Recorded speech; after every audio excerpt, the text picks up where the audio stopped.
Hi, I'm Mark McLean, and I'm running for re-election as your state representative in Hillsborough District 15, which encompasses Ward 8 in Manchester. These days, it sometimes seems that we just get through one problem only to plunge into another. We finally walk out from under COVID shadow only to fall into a plummeting economy and rising crime in our streets. Here in New Hampshire, we can't stop the federal government from printing money, ignoring crime, over-regulating the production of energy, and turning a blind eye to the tragic crisis at the border.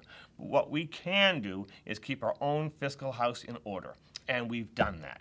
We've balanced the state budget while reducing business taxes, the room and meals tax, and giving record levels of tax relief to towns. On the crime front, I've worked hard as Vice Chair of the House Judiciary Committee to support law enforcement while holding it accountable to the highest standards of conduct and transparency. Addressing crime needs to be a collaborative effort between citizens and police. We're on the same side. And that's why I've supported the recommendation of the LEAC Commission and why I co-sponsored legislation to further reform our PR bail process. We came up short this term, but I promise you I'll be right back at it in January. And while the state can't do much to help increase the global energy supply, I've become convinced that as energy costs continue to increase, we need to revisit our energy regulatory structure. We need to eliminate the state's EERS. Under this program, utilities get subsidies to implement energy efficiency initiatives, and those subsidies come from the ratepayers. Personally, I don't think it's right to require folks living in a simple bungalow or townhouse subsidize a utility's energy efficiency project.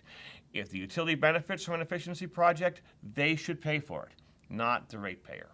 Similarly, the class structure within the state's renewable portfolio standard has to go.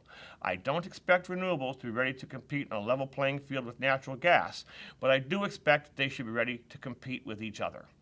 And lastly, I want to talk about the white elephant in this election. With the repeal of Roe v. Wade, there are many that have stated that the thinking of the Republican Party is extreme when it comes to the abortion issue. The fact is that the New Hampshire legislature worked very hard to craft the state's new 24-week abortion law. This law preserves the right to an abortion all the way up to the end of the second trimester, while at the same time recognizing a viable fetus's right to life. Those that are trying to paint that position as extreme are simply trying to deflect the debate away from the real problems of inflation, energy, crime, and the specter of a looming recession. Those are the issues I've been focused on, and if you honor me by re-electing me on November the 8th, I'll continue to fight for you on every one of them. Thank you.